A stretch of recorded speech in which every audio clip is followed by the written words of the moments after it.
Welcome to the Simply Vegan podcast, brought to you by the team at Vegan Food and Living, the UK's best-selling vegan magazine. Thank you so much for joining us. I'm Holly Johnson, and each Tuesday I'm joined by my colleague Molly Pickering. We talk about all things vegan, from things we've seen in the news to our experiences with friends and family, what we've been eating, gut health, literally everything you can think of. Each Tuesday we also taste test new products, and today we are testing the new products from Co-op's Grow range, ALDI's plant menu, and an exciting eco takeaway brand based in London. We also answer your questions each week, so email yours to simplyvegan@anthem.co.uk, and Molly and I will endeavour to find out the answer for you, or we put them to the plant-based health professionals who are doctors and nutritionists. Don't forget to tune in on Thursday as well, when we interview one of the leading names in veganism. This week it's Jasmine Harman, who is host of A Place in the Sun. Hi everyone, we are back. Thank you so much for all your messages, and we're so sorry for abandoning you halfway through Veganuary. I was absolutely gutted, I really was.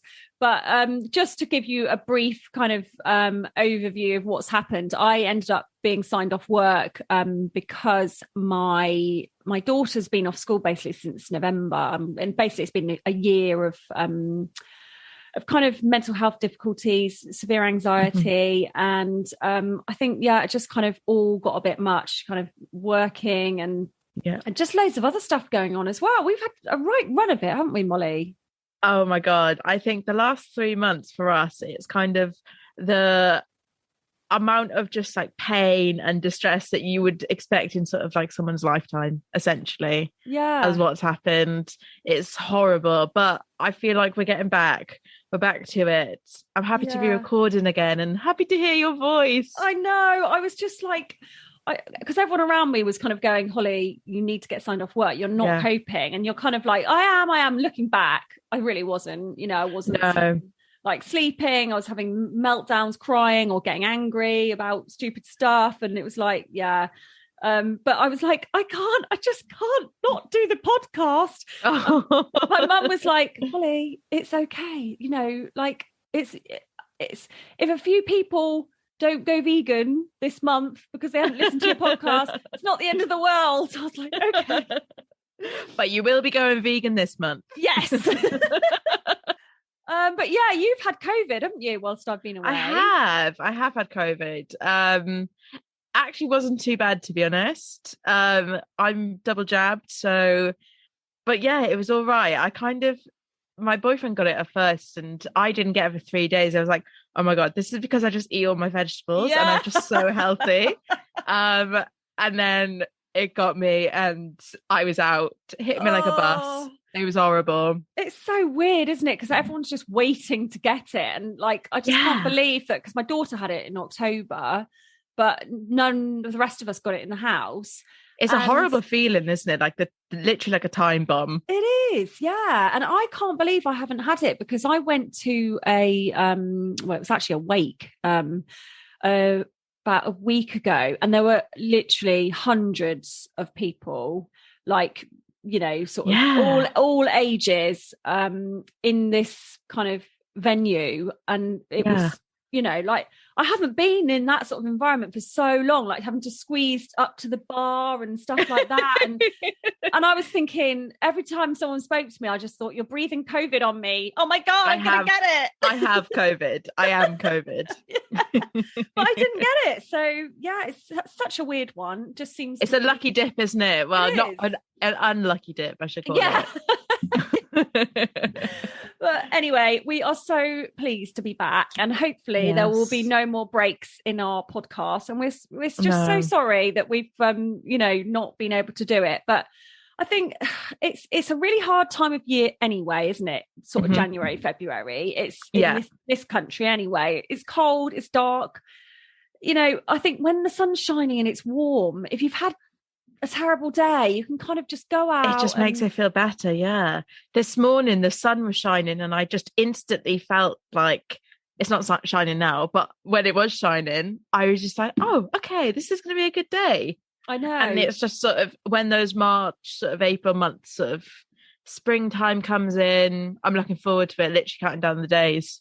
Oh God, I know. I mean, I feel guilty wishing it because I know it's global warming, but I'm like, please let us have a spring heat wave, please. I just need it. I remembered, what was it, February, like 3 years ago, and we was like 22 degrees in February. God. Do you remember that? I think I do actually. I think we went to the beach and I sort of took my coat off for the first time going, it's so strange.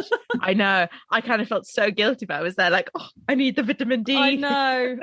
It's a hard time for you anyway. And I think when you've got other stuff going on or any mental health problems, it's I think a lot of people are having a really tough time of it at the moment. So just make sure you reach out and talk to someone, whether, you can.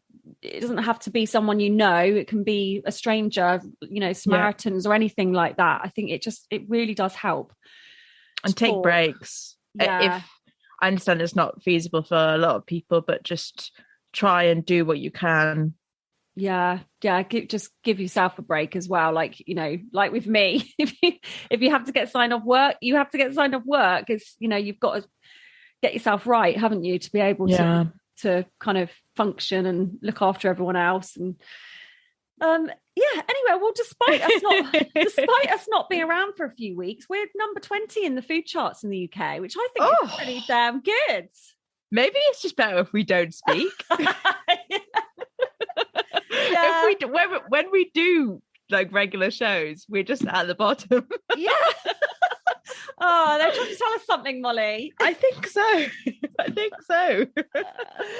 Well, the universe has obviously dealt us some really bad luck lately, but we are not giving up. So no, we are still going to be here to tell you all of your vegan needs. Well, I tell you what, food has been a real source of comfort for me lately. Yeah. And I think it is, isn't it? Like just having to just focus on one thing, like cooking your meal, if you're sort of lucky enough to have the time to do it. It's just quite therapeutic. And I've just been eating loads of really hearty, nice food, I've just been comfort eating, basically. Do you know what? I think there's kind of like, there can be a lot of sort of negative stigma with comfort eating, but I think if you sort of just flip the switch on it and be like, you can comfort eat, but it doesn't necessarily have to be like high sugar processed foods. Like as much as those foods do help, well, I say help, those can give you comfort at some times, like just investing in like a couple of hours and just cooking a really, really hearty meal that's, got veggies in it. It's sort of, I don't know, like a shepherd's pie or something like that. You just get so much sort of comfort and joy from that, just cooking yourself a lovely meal. I think that's sort of the best way to do it. Yeah, sort of self-love, isn't it? That's such a good point though, Molly, because when you say comfort food, you kind of think, takeaway pizza or some sort of something that actually will make you feel good for sort of 10 minutes. And then afterwards you're like, why did I do it? But I've been eating loads of like hearty, healthy-ish comfort food. My friend made a lentil hot pot and I didn't even know what a hot pot was. I was like, well, what, don't you just mean a stew or a casserole? But I just thought it's like a northern word for a stew. But it's got like thinly sliced potatoes on the top of it, so you do like a my god, stop. So good. So it's like a lentil stew underneath, like all meat, like meaty, hearty flavors. And then, thinly sliced potatoes that go all crispy. So, my gosh. Yeah. So her recipe for that came from, I'm just going to share a few of the things I've been eating. So that's from Lazy Cat Kitchen. I messaged her. I was like, send me the recipe. I need it. So that was Lazy Cat Kitchen blog. She's also been making this moussaka. From the Leon cookbook, which is lush. It's like cashew cheese sauce on top. Yum. I've been craving a moussaka, Do it. Do you want me to send you the recipe? Yeah, can you actually? Okay. I'll take a picture of it. Thank you. And then I made, do you remember me talking about going to Cote Brasserie and having the mushroom cassoulet?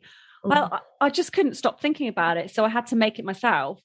And I found a recipe that's really similar to the Cote Brasserie one. And it's on a blog called Dash of Savory. And it's like the American spelling of savory. It's not a vegan recipe, but the only thing in it that isn't vegan is the butter. So you just use Oh, olive oil or vegan butter. yeah. However, I did add Oatly cream at the end, Oh, and that is what you need in there. what's the single cream? Yeah, Oh, yum. delish. And then yesterday I made, this is the last one, I promise. I just want to just tell me your food diary for the last 2 weeks. Obsessed. I really want to know. I made chickpea flour muffins. Another friend keeps making them, and like I've seen pictures and they just look so good, but I've just never got round to it. And this recipe is from Simple Veganista blog. It is so easy. You literally just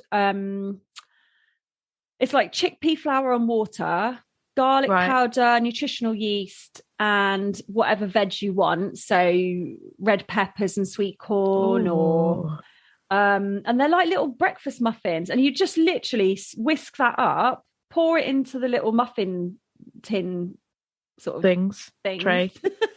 Holes. That's the word. Yeah. And it's like 30 minutes and they're just brilliant. But let them cool, because they can go a bit sort of soggy in the middle. So let them cool down before you eat them. Okay. I got some chickpea flour the other day, actually, because I have tried to be gluten-free. I'm trying to be gluten-free. Oh, how come? I know. Because I just sort of, after having COVID, we were obviously like doing that sort of week and a bit that we were off, going back to sort of comfort eating. We were eating the wrong foods and just kind of like really indulging on that. And then just afterwards feeling so horrible.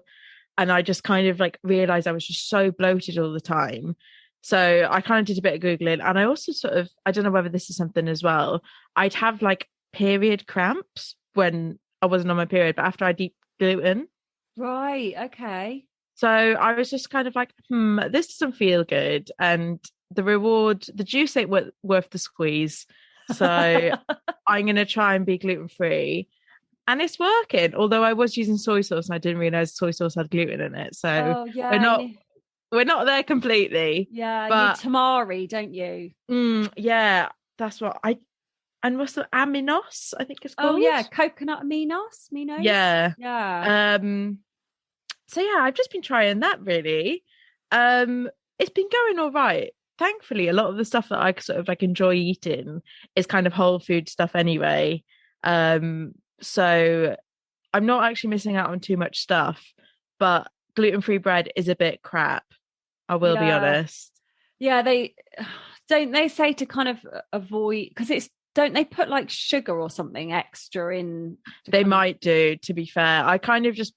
I bought some the other day just to sort of see what, because it's good for lunchtimes and stuff, and like if I'm sort of having a sandwich or whatever. But yeah, it was, and it's just so expensive as well. Exactly. It's You're so almost expensive. better sort of sticking to stuff that's naturally gluten-free, I guess. What about sourdough? Is that gluten-free? No, I think it's got gluten in it. Do you know what? I've just spent all my time just being like, is this gluten-free? Is that gluten-free? I went to the pub the other day and I was just, all the beers that were on the pump, I was just like, is this gluten-free? Is this? And none of them are. Oh my God, it's in everything. It's literally in everything. I know. It's fine. I'm drinking gin and tonics. This is the important thing. You've got your alcohol. Got my alcohol sorted. It's fine. Priorities. Yeah. I'm wondering whether I should try that, because just between me and you, Molly. Okay. And everyone else. And our other couple of listeners. Yeah. I've been very windy. Okay. Lately. Love that. And I don't really know why, because I feel like I've been eating better than I was before Christmas when we were doing all our like Uber taste when tests. We were chocolate. We were basically just chocolate and cheese.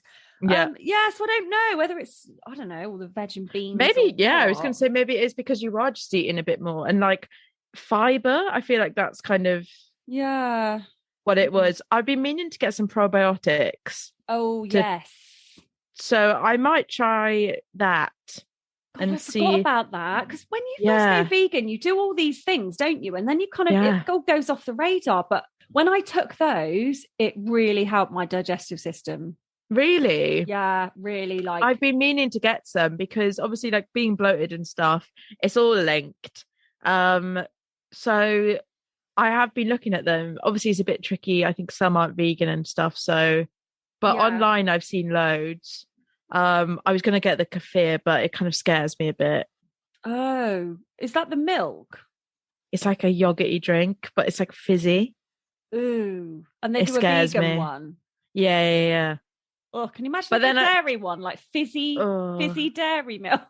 oh, but it's probably just full of sugar as well. Saying that, so I think I might just get like little sort of like vitamin things, probiotic Yeah, vitamins. kombucha's good actually, isn't it? Because it's made with sugar, but because it's fermented, it's sort of. Yeah, I don't like kombucha. Oh, don't you? That's No, controversial. I know. I feel like I'm the only person in this world. I'm the only vegan that doesn't like kombucha. Yeah, even my kids like it. Even my 10-year-old son, What? who doesn't like anything. I don't know. Maybe I think this sounds so, I don't know, but basically I had a can of it. My friend works at a pizza shop and they had loads left over. She was like, have some of these, try some. I was like, right, I'll give it a second chance. I had it on my desk for about a month. Well, not on my desk, sort of on a table where I left it in my spare room. Sounds gross. It sounds like I live in a shit pit. And I just picked it up out of curiosity one day, and then I went downstairs and I came back up and the thing had exploded. Like the whole sort of like can on the top had just gone everywhere, all over my keyboard. It's to this day, I'm still covered in shit. Like it's just so sticky after multiple wipes. I suppose it is an acquired taste, actually, isn't it? Thinking about it, but yeah. What else? I'm trying to think what else is good for the gut. Just variety, isn't it? Lots of variety. Yeah, variety. I think there's a sort of, you can end up eating too much fiber and then it just kind of can be it can be worse for your digestion. Yeah, maybe we should speak to the plant-based health professionals. I'm going to write. Let's get them on. I'm going to do a question for them from us. Anyway, okay, we better do some reviews because we've got a huge backlog. This is what happens when we don't talk for like a month. We just chat. I know. You're just listening to us chat. Yeah, we got loads to catch up on. Well, reviews. Obviously, a lot of the stuff was launched in Veganuary. So we tried a couple of things from the Co-op Grow range, didn't we? I mean, they've got so many new products out at the Co-op. They've got like a cheese and coleslaw sandwich. They've got steak bakes, chicken Kiev. They've got loads of like really easy on the go stuff that I can no longer eat. Yes. So we tried the New York deli salad, didn't we, with pastrami? That was $2.95, and then the fishless fillet and chips with mushy peas, which is £3.50. What did you think of these ones? Oh, the deli salad. That was, think M&S salt beef roll. Yes. Just think that in a salad with like pickles and potato salad. Oh, it was delicious. It was really good. Yeah, that's a nice treat, actually, isn't it? Yeah, and the price isn't like that bad either. It's not too bad. What? Yeah, $2.95. Yeah, that's for a sort of good salad. You'd be paying sort of a little bit more from that maybe elsewhere. Yeah, I think you would, especially with the vegan meat in it. Yeah. The fish and chips, I was really pleasantly surprised at this. Yeah, me too. The chips were kind of, I get a little bit scared with sort of like frozen chips and stuff because they're just like, they don't quite hit. They're not chip shop chips, are they? No. But these ones, I got an have I said I got an air fryer? Did I tell you I got an air fryer? Oh my God, I'm so jealous. I can't remember if you got an air fryer. But, damn you, I want so one. I put them in the air fryer and it was amazing. Oh my God. Because it comes as a ready meal. So when I saw it, I thought, like, what are you going to, I mean, I don't have a microwave anymore because a friend who's super uber healthy made me get rid of it. It's just like, so now I'm like, I have to heat it in the oven. I was thinking, well, are they, I don't know, they were sort of like chilled. It's not frozen, is it? It's a chill. No, it's chilled. I do wish the peas weren't amongst it all as well. You have to sort of fish out the mushy peas and then put the fish and the chips onto a baking tray. However, it was worth the effort. The chips were it was amazing. And the fish, I just couldn't believe. Oh, it's so realistic. Good. So realistic. So good. Anyway, I mean, I did just Google it and try and find it in my local co-op and they don't have it. So I don't think it's everywhere. I had it in my local co-op. Did you? Yeah. I mean, you're Not to in the brag. city. Yeah. All right. You've got an air fryer. You're in a city. I'm I stuck know. down here. I just come on this show to tell you what I have in Bristol. Yeah. I have nothing. So Aldi as well. I mean, they're really smashing it, aren't they? Oh, I mean, so much stuff. it's crazy. They're just sort of churning them out now. Yeah, they are. Just to name a few things on their plant menu range now, in their plant menu range: fish fillets, mince, their own mince, chicken and beef strips, chicken nuggets. They've got ready meals, coconut yogurt. They've got white milk and dark vegan chocolate for $1.49 for big bars. Amazing. They've got cheddar cheese for $1.39, bargain. Did you try that? Yeah. No, I didn't. You know what I'm like with vegan cheese. Oh God, yeah, I forget. I've been away too long. I forgot about. Well, I thought this was really good. I still hate cheese. Yeah, I really like this. It wasn't too strong a flavour. Really good texture, not too plasticky. Maybe I will try it then. Yeah, it's worth giving it a go. Just a little corner, but yeah, bargain for $1.39 for vegan cheese. Yeah, definitely. And they've got, for Valentine's, I just saw they've got a chocolate melt in the middle pudding for $1.99. They've got a Valentine's, like, you know, when supermarkets do like the set meal thing. Oh, you can get what was it? They're like heart-shaped burgers, sort of like patty things. cute. They're quite cute, but it's just the burger, and then I think there's something on top. Okay. Be like a melted slice of cheese, perhaps, like vegan cheese. Right. That's some sort of like side vegetable dish, and the dessert for £6. Oh God, that's really good. It's really good, and you can get a bottle of wine, and altogether it's £10. Oh, that's brilliant. Although burger for Valentine's, I suppose it's quite cute. It's in a heart, but it's not. Yeah. Yeah, I know what you mean. I feel like if you're kind of, I don't know, just going a bit casual, and you just not fancy, that fast. Not that fast. If you're not that asked. Yeah, maybe don't get the burger if you've just like got with someone, you're trying to impress them. But to be fair, it's literally just the burger, so it's kind of like heart-shaped mince. Okay, right. Well, which is more romantic. Yeah. I mean, I'm really not fussed. I've been with my husband since, oh God, did we say this before? 1998. So I don't even know how many years that is now. Too many. 23. 23. Oh my God. Yeah, I said to him the other day, I said, I think I'm due an upgrade sometime soon. It was in context because we were talking about phone contracts and stuff, but yeah, it did make me laugh. It made my daughter laugh as well. So yeah, he knows I was only joking. But anyway, getting off track, we need to talk about Valentine's, don't we? When is it? Next week? Next week today. Yeah. So what are you going to do anything for it? Do you know what's so annoying? Our anniversary is on the 12th. So we are going out to celebrate our anniversary. We're going to this lovely restaurant. I can't wait to share it with you. It's kind of like it's called Flow, and it's sort of like fine dining, but it's only vegan and vegetarian. So it's all small plates, all seasonal, like organic produce. I'm so excited. In Bristol?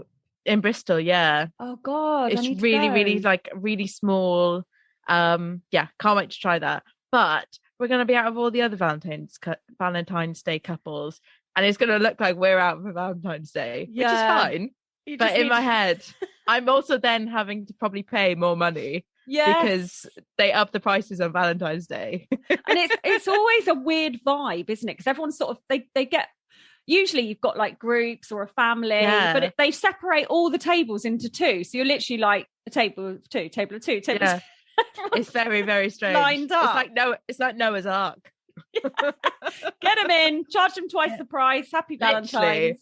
And I mean, it'd be lovely, but I'm kind of, because last year we didn't really do anything. We just kind of had food in the house because it was lockdown. Yeah. So it'd be strange going out this year. Are you going to do anything? No. I'm going to Devon for a friend's son's christening. So we're staying over because she basically moved down there and they bought this huge house and they've sort of renovated it all. So they've got like a cottage that we're staying in, which I can't wait for. Oh my goodness. And so it'll be nice that they're all big country folk sort of shooting and meat eating. So of course I'm like, pressure, I've got to make some amazing dish and take it with me and convert everyone. I think I joke about it. I think they think I'm serious. And I'm like, I'm not really trying to convert. Well, actually, yeah, I am trying to convert you, but I'm not going to be over the top. Yeah, I'm just hide their guns. Try a bit of my castle. Yeah. Take all the bullets out. What do they call them? Pellets or whatever. Oh dear. Anyway, we are so going off topic. And, I know. We're going to run over. We've got to try and keep it the same length as we've been told, haven't we? I feel like we can give them a little bit more to balance it out. That's true. Yeah, they've been missing out on us. Yeah. Poor people. Well, anyway, just quickly, the other thing that we have been taste testing were some chutneys from DabbaDrop. And this is amazing. It's London's first plastic and emissions-free takeaway subscription service, which obviously being in Dorset and Bristol, we sadly can't use. But if you are in London, you can order this. Oh my God, the menu. Have you seen it?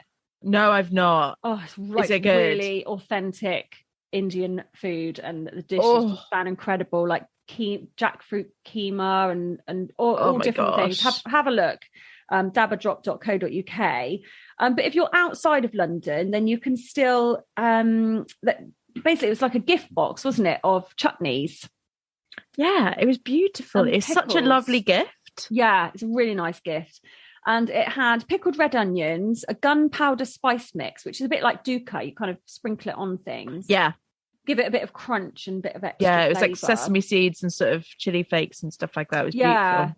And then a pineapple and mango chutney and a ginger jam. But they're all like, they just taste really homemade, don't they? Like, oh my God, so authentic. Yeah. I find you can kind of, I've noticed a lot more now with chutneys, the sort of over reliance on sugar and like not a lot of flavor going into them.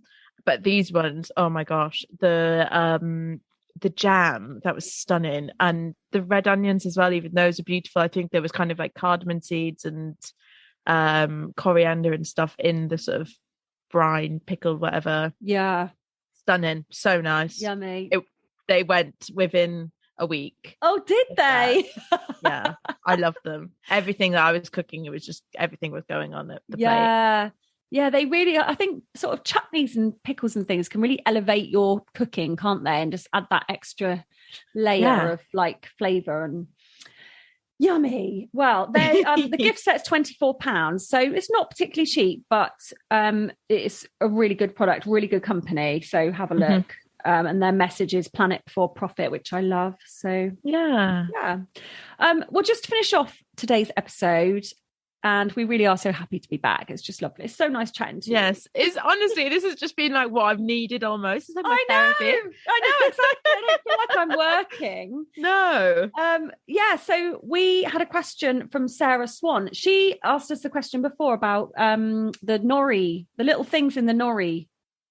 The little plastic packets. I still don't even know what they are, but they just take what did we learn? They take condensation out of stuff. Yes. And the damp. Yeah, exactly. So Sarah wanted to know about iron. Just if you do want to send us a question, email simplyvegan@anthem.co.uk and we will either answer it ourselves or get one of our friends at the plant-based health professionals to answer it for you. Yes. So Sarah's question was that she was advised by a doctor to take an iron supplement. As I know, whether you're vegan or not, you can be iron deficient. And actually, it was really interesting talking to Ellie Busby about this because she was saying that she was talking about DNA nutrition and basically how some of us will never have a problem with iron absorption or, getting enough of it. And others will have, genetically struggle which is weird because, thinking about it, my mum always struggled with iron. She was never vegan. My daughter had to take iron tablets.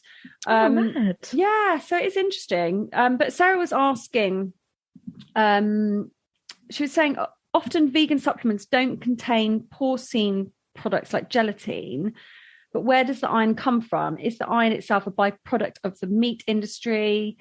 And she was wondering whether iron supplements provide heme iron or non-heme iron.